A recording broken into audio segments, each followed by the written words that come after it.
Welcome to Five Stripe Weekly. Silly season is well and truly underway for Atlanta United, and we're going to dig into all the transfer stories and the news and more coming up. Welcome to the show, Five Stripe fam. I'm AJ, this is Tanner McLeod. Before we get into it, become a member of the notification squad by hitting the bell next to the subscribe button or hop over from Facebook and subscribe. This video is sponsored by Burr Sushi. Burr Sushi is a Japanese-inspired fast casual eatery that offers ramen, sushi burritos, and poke bowls. Burr delivers cuisine that's ethical, delicious, and fast. Guests can create their own rice bowls and sushi burritos through an array of fresh vegetables, marinated meats, and quality sauces. Also now serving a collection of traditional Japanese ramen. So let's get right into the news and the big transfer rumor that came out today. We're filming this on a Wednesday, I believe? It's Tuesday. Tuesday. It's all blending together, right? Yeah, it's all blended together. But anyway, yeah. Kind of like the transfer rumors. Kind of like the transfer rumors, especially with the Cerro Porteño. But anyway, let's get into that one. And it is Luka Modric that was apparently interesting Atlanta United. Not only Atlanta United, but DC United and also Inter Miami. And with that, it is, interesting because, ESPN and Jeffrey Carlisle, they reported that, and, I mean, it's maybe really probably unbelievable because he's a 34-year-old midfielder. He's a former Ballon d'Or winner. He's a guy that, world beater. Really is just, if we got him, it would be incredible, and, I mean, by God, our team would be really, I think, Joseph would score a lot more goals. Yes, it would be, we would be clicking on some cylinders that I don't think we would even believe. But still, 34-year-old midfielder, is he our MO? It just doesn't quite make sense, does it? Yeah, I would agree with you on that. It doesn't seem to be kind of in the mold of players that Atlanta United go out to sign. He'd have to be on DP money as of right now without the CBA being agreed upon. It's still only 3 DPs, so you're looking at either a Barco or PT Martinez leaving at some point in time. If this was to happen, it wouldn't happen until the summer, but also he is under contract until 2021 and that summer, so I don't see where that goes. It kind of seems, as far as him coming to MLS, to fit more of the MO of a DC United or an Inter Miami. DC seems to be more of a win now, we'll take in older players. Inter Miami just kind of wants some star names to get things going, and I understand that. They've been linked to players like David Silva, who I still think is probably going to turn up in Inter come the summertime.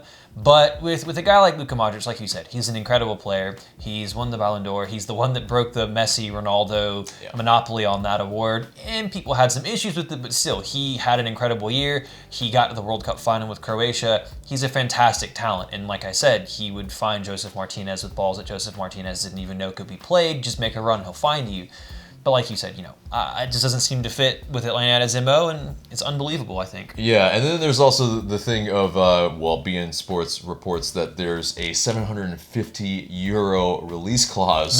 Million euro, rather, and that's insane. I mean, that's, so if we were to try to get him before his contract ends into 2021, it's not going to happen. So, yeah, it's just one of those where he also said, we forgot to say off the top, that it probably is not going to happen in the short term or the midterm as well. And so, and even then, it's like, would you want a 35, 36-year-old Luka Modric running around? And it's just like, if you saw him play this season, he's been a bit better, but last season it looked like he had no energy. Obviously, he played in the World Cup, and that was really draining. But you begin to question if he has the legs to keep running around. And he is a fantastic player, but it's kind of seems like an MLS 2.0 kind of a thing to get someone at that age. Right. But leave it to DC or to Miami. He'd be a great addition to the league, I think, for the year or two that he's here. But I think both of us are kind of pouring cold water on this one for United. Because, we've also been showing that we don't need, international superstars to be brought in for us to really sell tickets, for us to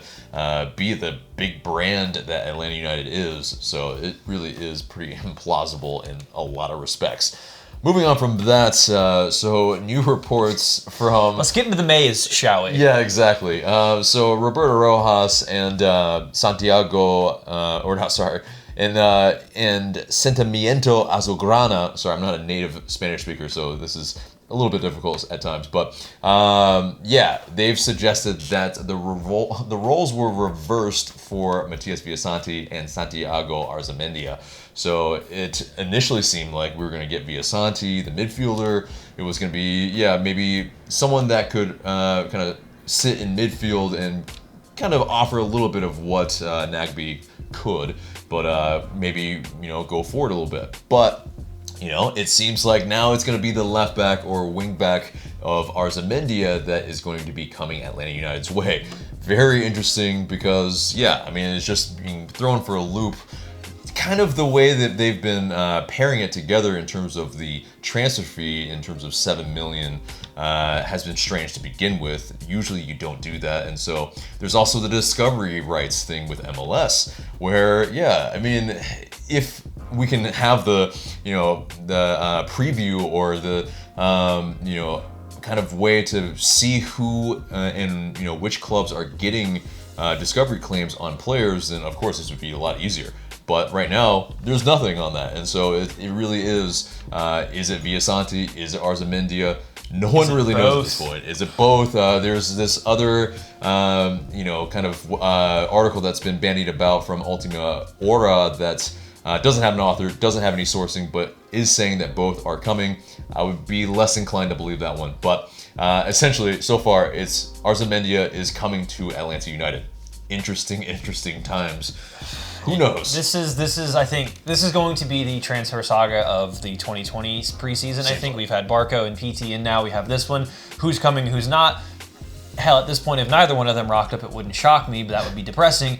I think dream scenarios, you do get both of them because I think both of them... Both are needs. Yeah, both are needs. You need a left back and you need someone to really step in central midfield. And Emerson Hyndman is not the same player Darlington Nagbe is. Eric Ameti is not the same player Darlington Nagbe is. And I don't think together that's necessarily the combination you need to be successful in midfield. Both of them have their qualities, but I think together you're still missing something that a Villasanti would add. Because... if you play the two of them together, you're still relying on Jeff Larentowicz to be your holding midfielder, but as of right now, Atlanta United has 3 center backs, so you're probably counting on him to play center back, and he isn't exactly a young man anymore, so you need to work about replacing him anyway. So central midfield is a big glaring issue that Atlanta United has to address. That being said, so is the left back slot, and I think a lot of people have high expectations for George Bello, but I will continue to remind people that he is 17 years old. And a lot of times people compare, we'll be 18. They compare him to an Alphonso Davies. And it's like, they're two different players. That's unfair to George Bello. And with respect to Alphonso Davies, he was performing at a level far and above what George Bello has so far. And yes, George Bello had his injuries, but Alphonso Davies was already playing at that level at that age. He is an incredible talent. And George Bello may well go on to be an incredible talent. But Atlanta United need depth at left back. And if you have a guy that comes in at 23, yes, will it possibly stump Bello's career? Potentially, but also if Bello's good enough, great clubs have great depth, and you challenge yourself every day in training, and going up against someone who's better that pushes him, and if Bello's good enough pushes Arzamendia, then that can be better for both of them. And the more games you play, the more cover you get, because Bello could get injured or Arzamendia could get injured. Having quality and depth is important. Yeah, one could play as a wing back, or one could play as a center back if they wanted to go that route, or if one could play as a winger and one could play as a left back. It just depends kind of on the need, but. In terms of both of those Cerro Porteño players, it really is also, they're both on international duty. And so really, like at the end of January, they're still going to be preparing and playing their first game of the tournament.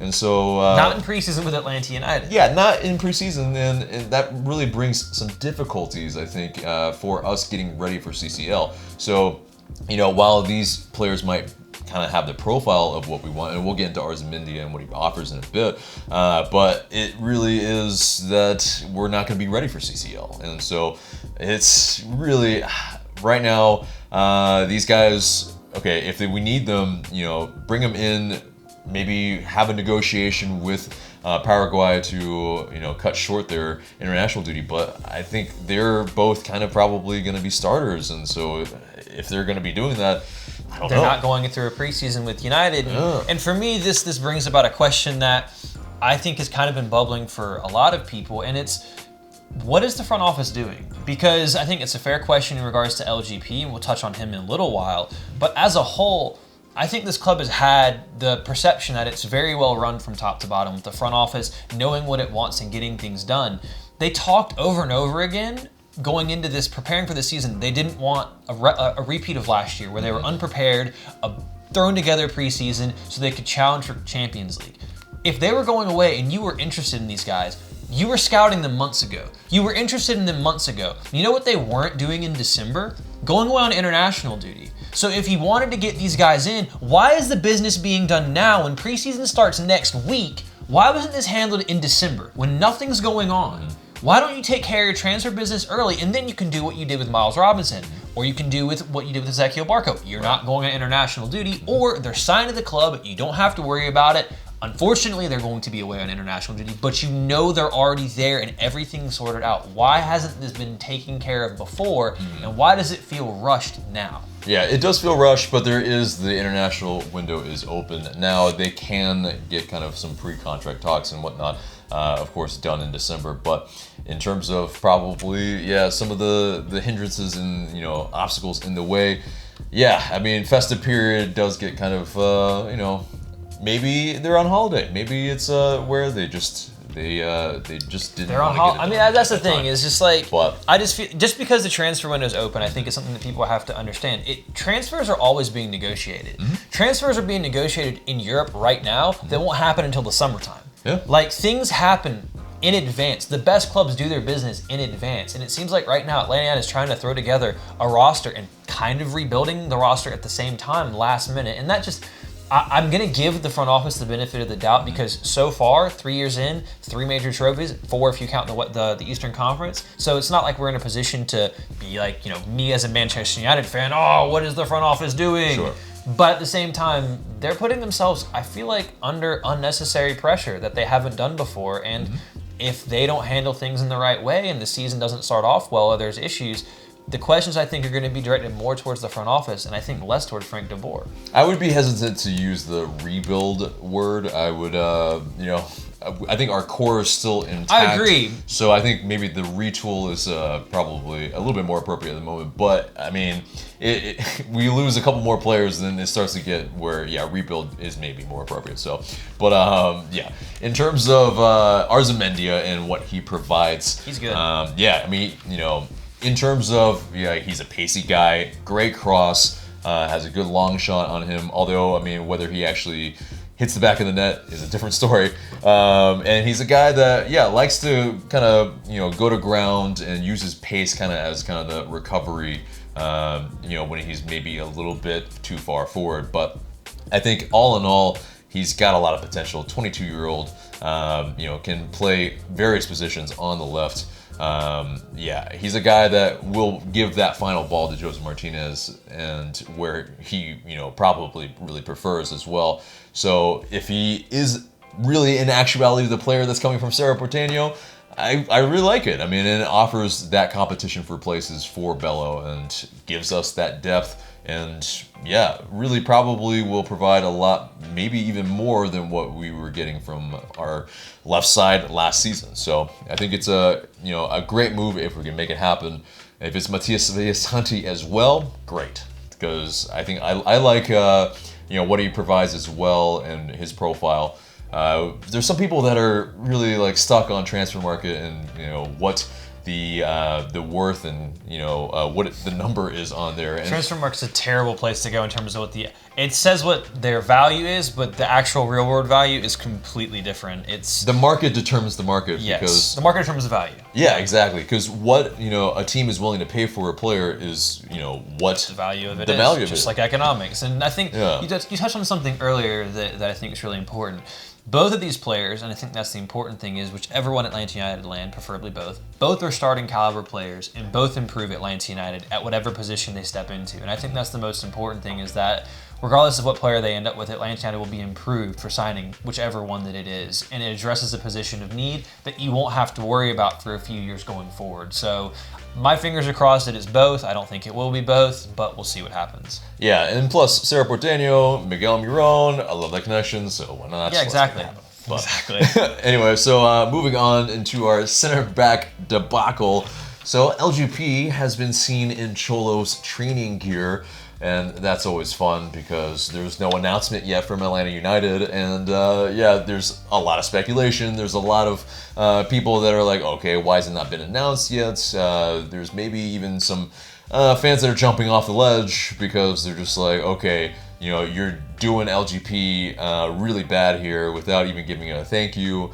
I speculated in the Transfer Daily that, it's probably they're waiting for some of that good news to come with this bad news, and maybe a replacement, kind of signing as well, that they want to announce at the same time. I think in terms of PR, it's just a little too late right now. You just got to announce it because everybody knows it's the worst kept secret. And, I'm pretty sure he's even training with Jolos, and he might even play this weekend from some of the reports that have been out there. So Exactly. it's done. He's a Jolos player. He no longer plays for Atlanta United. We all know this. Just say it. Does the club think that it's going to lose negotiating power? The clubs that we're negotiating with for a center back, no LGP no longer. They know he doesn't play for us anymore. So just say it's done. Just stop. At this point, it's kind of let's peel the Band-Aid off. It's just kind of silly. You look kind of like Bush League with this at the point in time because, if someone's gone, they're gone. If they're in the training gear and they're training, they're gone. It usually is, but there are instances where, players have been training with another team and then a deal falls through and then they have to come back. It's awkward. It'd be extremely awkward in this case if LGB returned as a 5-track. I mean, I think a lot of people would welcome it, but it would still just be, PR-wise, I feel like it would be worse. So, yeah, it's time to announce it, definitely. But, so moving on from that to a center back rumor that, unfortunately, we were kind of rebuffed in a sense. So according to The Athletic, we inquired about the possibility of signing Necaxa center back Ventura Alvarado. And, he's... I believe a dual international with United States and Mexico, but in terms of the type of player, he pretty much said that he didn't want to come. In terms of that type of player, maybe we kind of missed it and dodged a bullet there that we didn't really probably need a player like him. I think in general, but he's Alvarado. I don't know. He just maybe doesn't quite in terms of age. Profile as a player quite really fit what we want to do, but then we go after his center back partner at Necaxa. Very interesting indeed, and apparently he is coming to Atlanta United, and that is Fernando Meza, a 29-year-old, and very, very interesting. But I think he provides a little bit more of what LGP did, but it just is a little older. He's a little bit older. He's good on the ball. He's not very tall. Yeah, he's 5'9". That's kind of concerning because a lot of MLS teams just resort to pump it into the box and pray.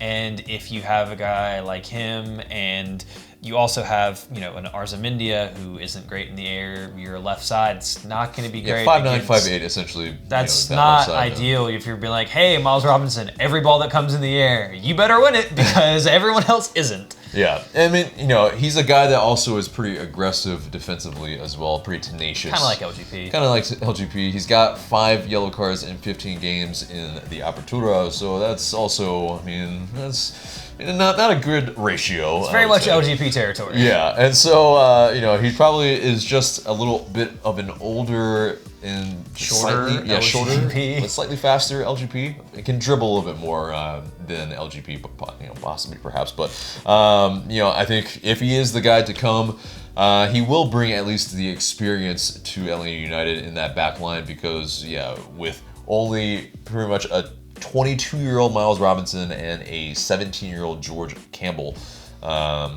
it's a little bit light in the experience department for sure. But I think if it was, I wouldn't think that it's the worst signing, but I think still we can probably find a little bit better. But if it is, I think the question is if you sign him, do you still go and get another center back? Mm-hmm. To which I'd say, yeah. Still, yes. Yeah, You've lost 3. You need to replace at least 2 of them, especially considering, like you said, George Campbell. He's never played, so you need to have at least 2 experienced center backs in addition to Miles Robinson and him and Franco Escobar if he's playing as a center back. Mm-hmm. So even if you get him, you still need another one. Right, and also, he's an Argentine. That's fine. International slots aren't really an issue, but it's also, if it's a 29-year-old, there's no really sell-on, potential for him. So is it really the type of move that we really normally go for?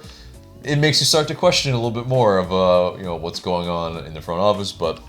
We won't beat that horse to death. But, with the next bit of news, maybe it might with some of you fans. So Justin Meram, he said his goodbyes to Atlanta United fans. He said, quote, "Atlanta, thank you. A shorter ride than expected or wanted, but blessed to be part of history with Atlanta United," and 2 trophy emojis. "Found myself loving the game again, and you helped in so many ways. To the 17s, gonna miss y'all." Heart emoji. "Thanks for having my back." Punching emoji and red and black emoji. I mean, just what a guy. I mean, such class where, once he came in, the shade that he threw to Orlando immediately endeared him to Atlanta fans. Exactly. Saying that he wanted to score against them and also celebrate. I mean, that's just like... I wish he would have. That's the only regret for him. Oh, God. But he had an important hand in Atlanta winning 2 trophies, and he scored an absolute banger earlier in the season as well. Good. So I think, it was a short time, but it was a good time, and I understand maybe why the club didn't bring him back. I think that it depends a lot on the system that the team decides to go with. If you're going to play with wingbacks, yes, he did play wingback, but he's not naturally a wingback. Still, he's a guy that I wouldn't have mind seeing depending on what the money situation was, Right. but I hope wherever he goes, he lands on his feet, gets a good payday, and does well for the rest of his career. And, really funny guy. Yeah. I was lucky to be in the room when Kelly Francis interviewed him for a film he made about the U.S. Open Cup, and he just has this dry, quick wit, sense of humor, and gave us all a hard time about, the last time I was here, I knocked you guys out of the playoffs and everything, and I was like, wow, man, just going to stick it right in off the get-go. But he was a good guy. So a bunch of Atlanta United fans in that respect as well. Jeez. But also, I mean, we wrongfully omitted him in the top 5 goals for Atlanta United in 2019. He probably deserved somewhere between that was definitely number in there, 2 and number 3 for that just finessed golazo. Oh, man. When he hit it, it was just like, wait, what? And it was like, oh, damn, that went in. Exactly. Okay. That curly, oh my God, yeah, so good. But anyway, so it's a bittersweet goodbye to Justin Meram, but I think he is a 5-stripe forever indeed.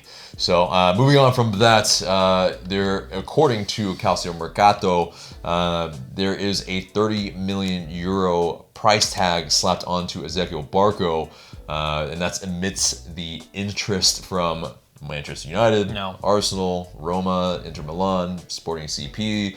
And I think Flamengo was also even mentioned recently. There seems to be some interest in terms of if people are biting at the cost. Probably not yet, because I think the inflated cost is for right now because of the kind of sell-on clause that we owe to Independiente. So if it is the summer, it's probably going to be a little bit less, and especially because in terms of raw numbers, he hasn't really produced that in MLS, but in terms of balling out with Argentina, he has. And so I think a lot of people see the potential, but is it too high of a price tag right now for him? What do you think? I think 30 million is fine. I'm pretty sure I've said that multiple times as 30 million as the number that I've put out there as well. So when I saw this, it didn't shock me. I think that some people were questioning, is he worth that much? I think come this season's end, I think he's absolutely going to be worth that. I have a lot of faith that Ezequiel Barco is really going to take a big step forward this year.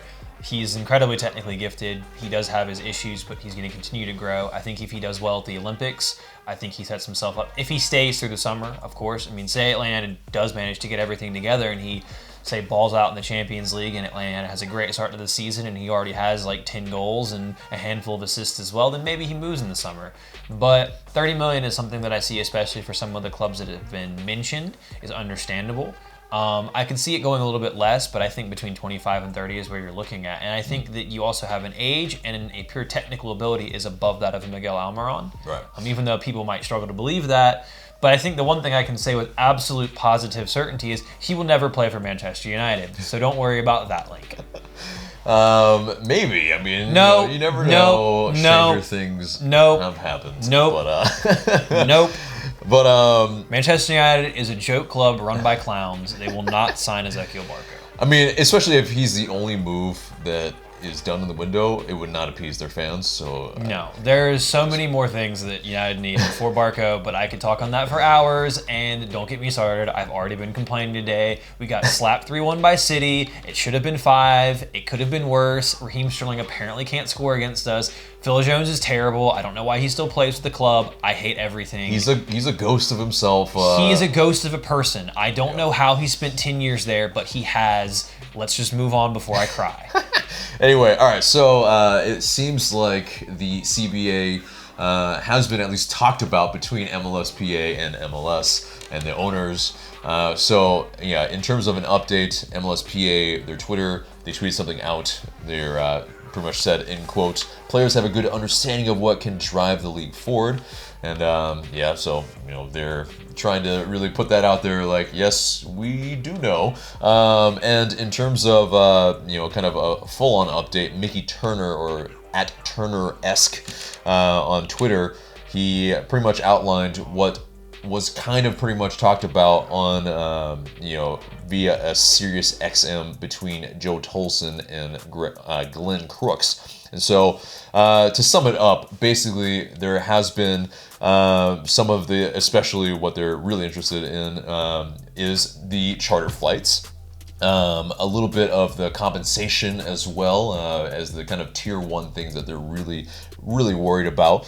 Yeah, and I think, you know, in terms of the hot button things, those are pretty much what they're really focused on. But that, there are like yeah, so free agency is also in there, because right Yeah. now MLS free agency and player movement 28. is incredibly restricted, convoluted, and stupid, if we're being honest. Yeah. And a desire to get rid of allocation money in conjunction with raising the salary cap.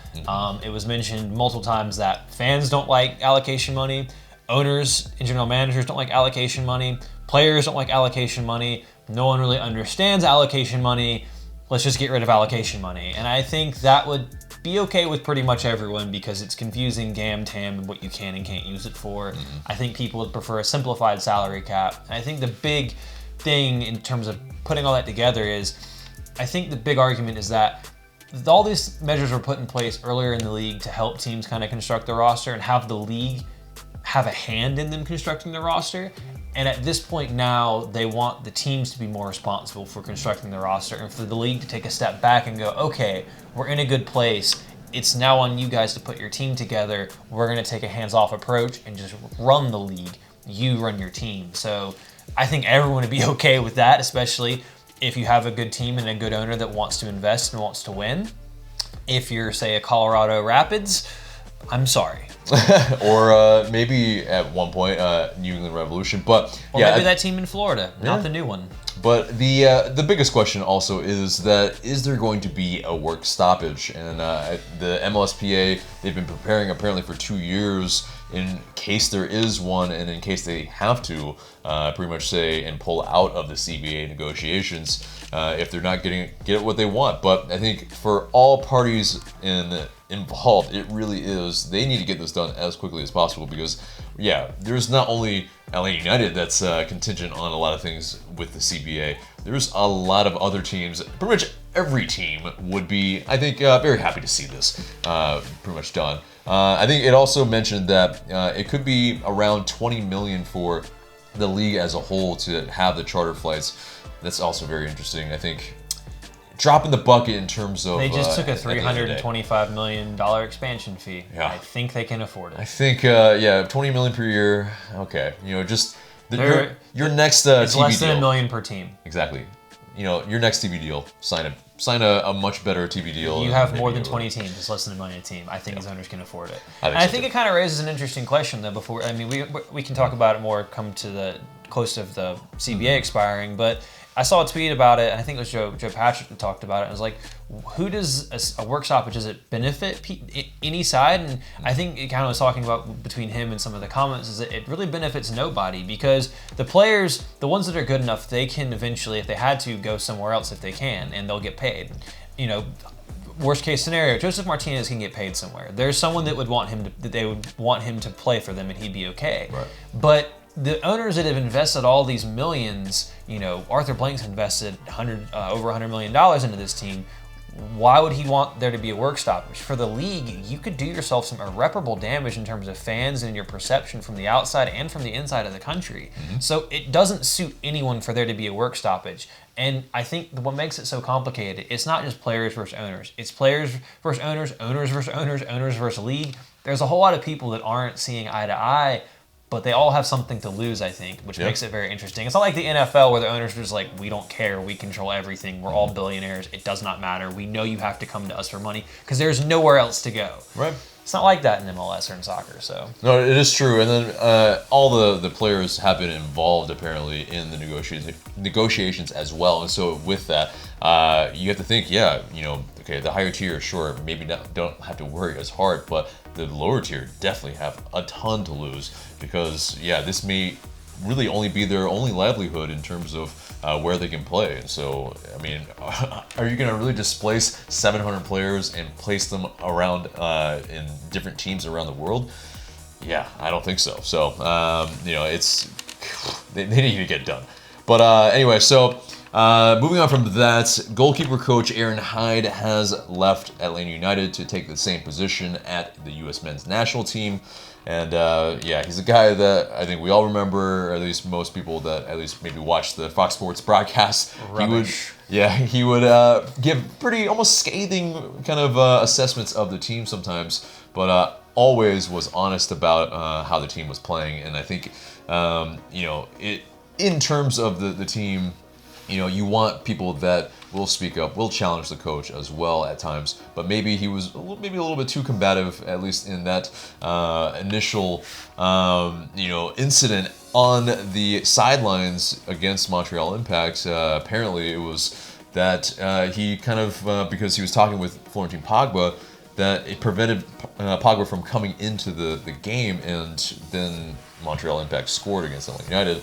And so, there was a spat between Frank de Boer and Aaron Hyde, according to The Athletic, and he was banned from the bench from that game on. And so it is definitely, maybe warranted, but also, he's a guy that apparently is very up with the goalkeeping tactics in the new age. Kind of he and Brad Guzan apparently are close, and it's a shame to see a guy from the 2017 season go, of course, but. It is. We'll wait and see who the replacement is, but there is nothing announced yet. So, but moving on from that, Atlanta United 2 announced their home opener, and it's going to be against the Charleston Battery on March 8th at 5th Third Bank Stadium, and I think. It's a familiar foe. It's a person there. It's a club that We'll see them in the U.S. Open Cup. Yeah, exactly. Without a doubt, we'll see them at some point in one of those rounds if they make it through a rep. So, but moving on from that, Miggy has scored another goal for Newcastle.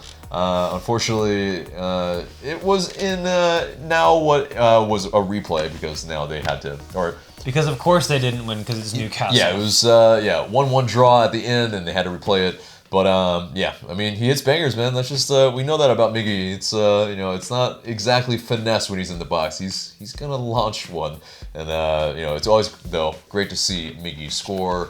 And he's finally, I think, he's building on his his goal tally, and you love that, unless it's against Arsenal or Man U, of course. But I don't care at this point. Whatever. If he scores against United, he scores. I mean, we don't play them again this year, so unless we don't even draw them in the cup, they'd have to win again, and they don't do that. So. Yeah.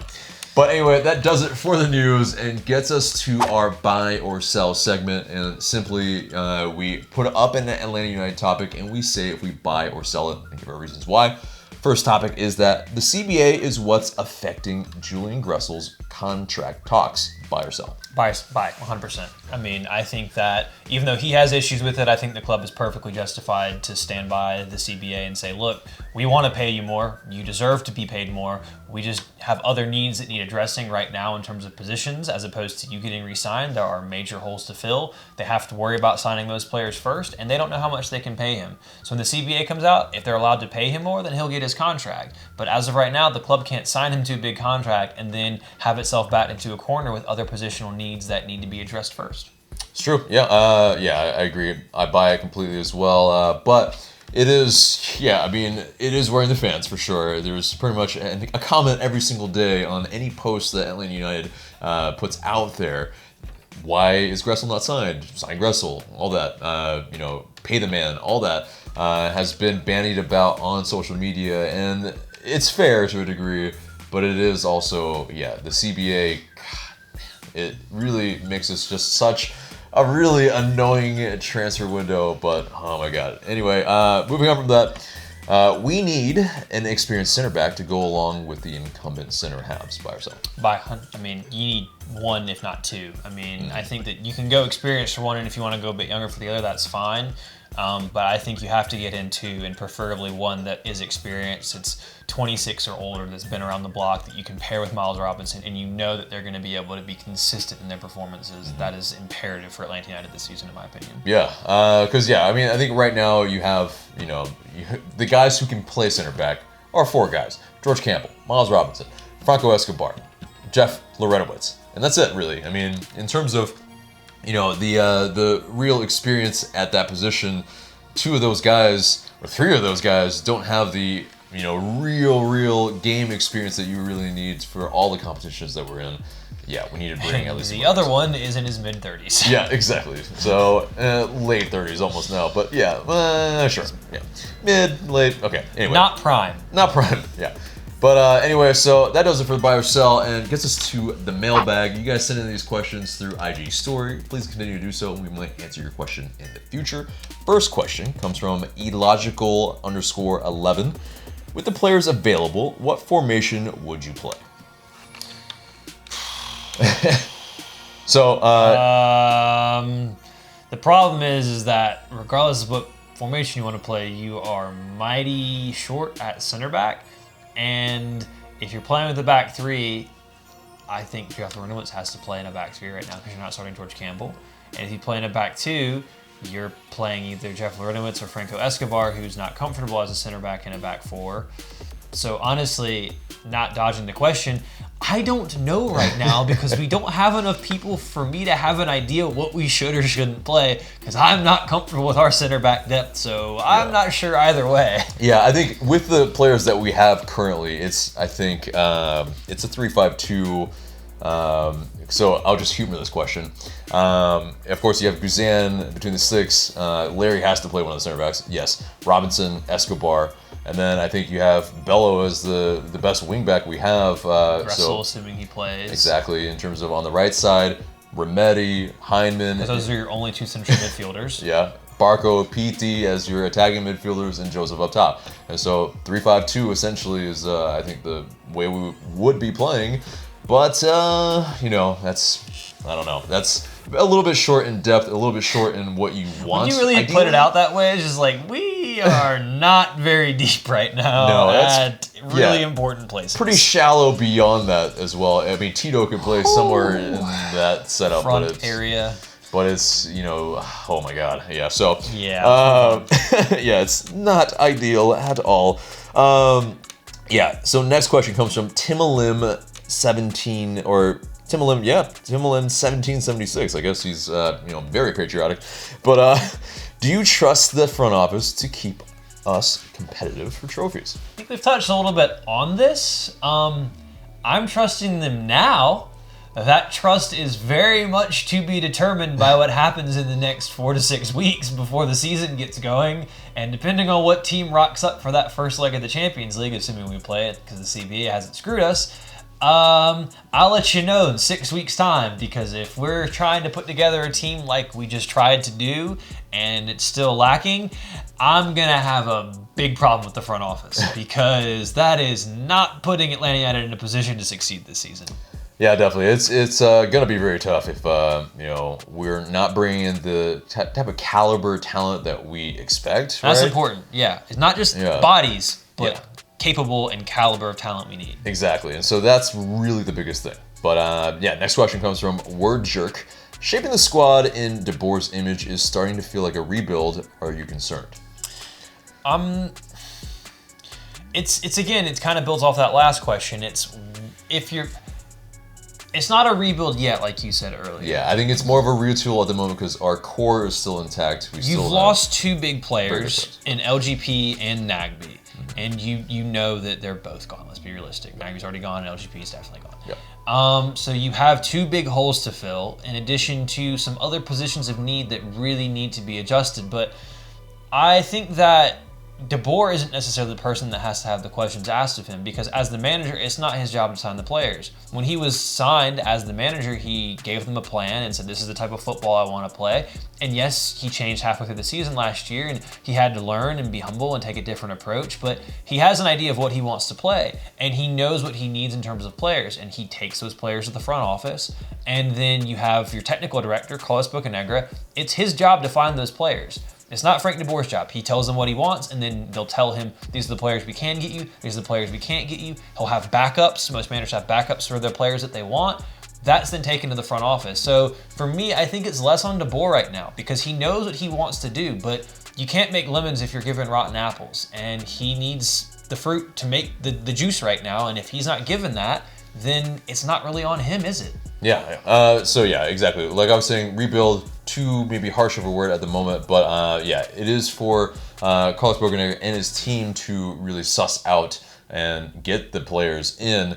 But in terms of shaping the the squad into De Boer's image, I don't even think that it's really in that image quite yet, and there still needs to be a lot of players. And yes, again, yeah, he will have the say. He will have the say of like who he would prefer. But at the end of the day, yeah, we gotta bring in equivalent or better talent. Just period. So next question comes from Luke Say.